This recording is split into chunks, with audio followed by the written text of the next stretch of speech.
Hello and welcome or welcome back. Thank you so much for coming back. So I made this herbal hair growth butter and I am so proud of it and also so excited to share that recipe with you. So please continue watching. I already have other ingredients in powder form, so let's start by grinding those that are not.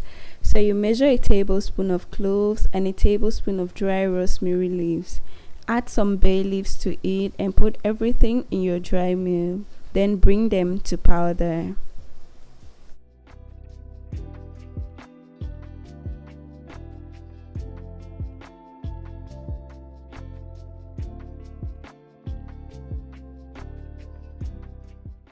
Pour the contents into a pan and add the other ingredients. I'm adding about half a tablespoon of coffee. This spoon is not full, okay? It's about half a tablespoon of coffee powder. Then I'm also adding about the same amount, that's about half a tablespoon of fenugreek powder as well.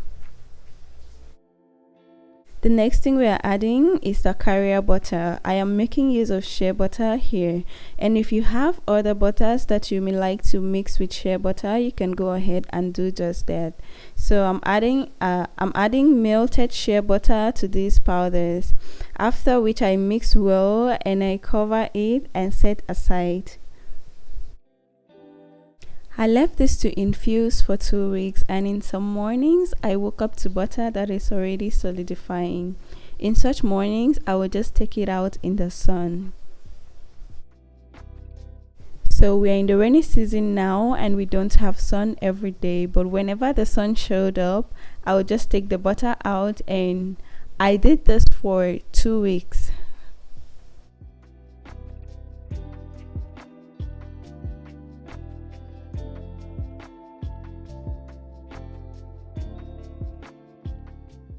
When I was ready to separate the butter from the herbs after 2 weeks of infusion, I heated this up in a double boiler for about 10 minutes just to loosen up the butter a bit and make it easier for separation.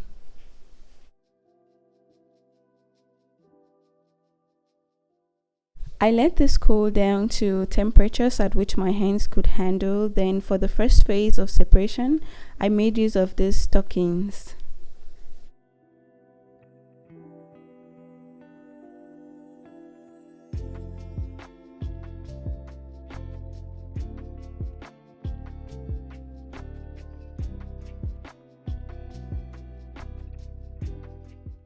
If you look closely, you're going to notice some tiny grains of powder indicating that the butter is not very clean. So in the second phase of separation, I made use of cotton fiber to properly cleanse this butter.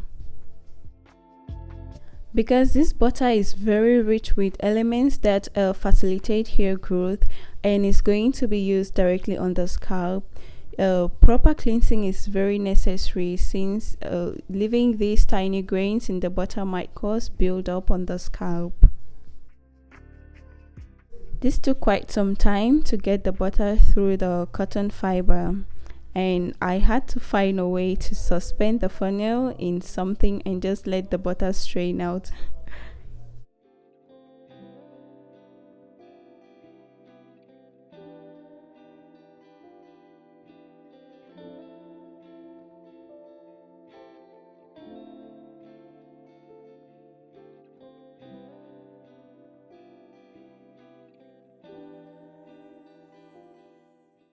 In the end, this is how the butter looks, and the next thing I did was to place it in the freezer for about 30 minutes. Freezing the butter ensures that every molecule cools down at the same time and we do not end up with a grainy butter. Otherwise, you can leave your butter to solidify at room temperature.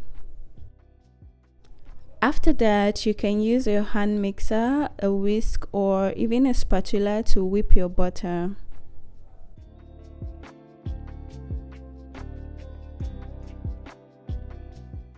As I whipped, I did not like that my butter was this creamy, so I took it back to the freezer for about 3 minutes.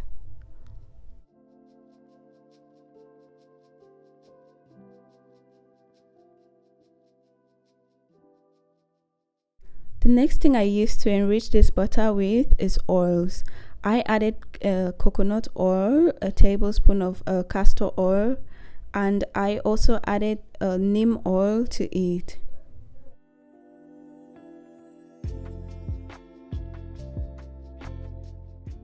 Last but not the least, I added some few drops of peppermint essential oil to the butter as well. Then I mixed well.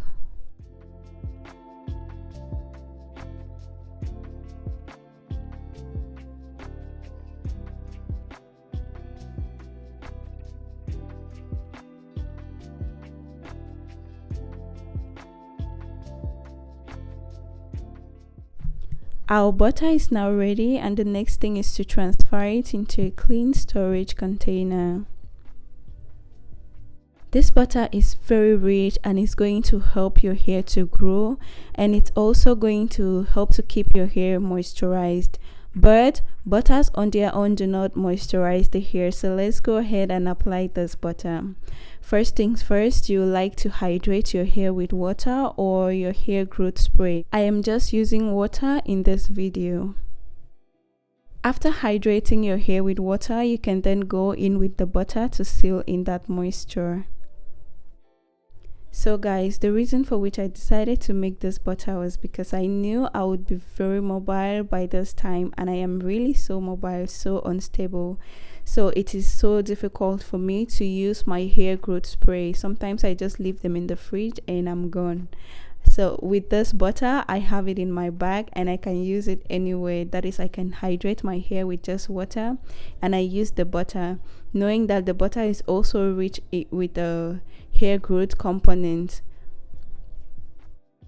It doesn't just help with hair growth, but it's also very soothing for the scalp, and it feels so soft on the hair. I am sure you already know that cloves and rosemary, especially combined together, are so powerful and so effective when it comes to hair growth. If you didn't know that before, take it from me, they really are so effective. Just like cloves and rosemary, bay leaves is also great for hair growth. It is used to fight bacterial and fungal infections. It is also used to treat dandruff and dry, itchy scalps. It can help to stop hair loss, and it can help encourage hair growth. If you are not new on this channel, you will know that we have talked a lot about the effectiveness of coffee for hair growth. The caffeine in coffee promotes blood flow to the hair follicles, and it stimulates the hair shaft and causes the hair to grow longer. Fenugreek is very effective in regenerating hair follicles and promoting hair elasticity. It prevents excessive shedding and breakage. It reduces split ends, and it leaves the hair shiny and hydrated. It is rich in iron and protein, which are very essential for healthy hair. Massaging your scalp afterwards is an extra necessary gift to your hair. Thank you so much for watching this video. I hope you like it, and if you do, please give it a thumbs up and kindly subscribe to my channel if you have not yet done so. Take care, and I'll see you in another video. Bye.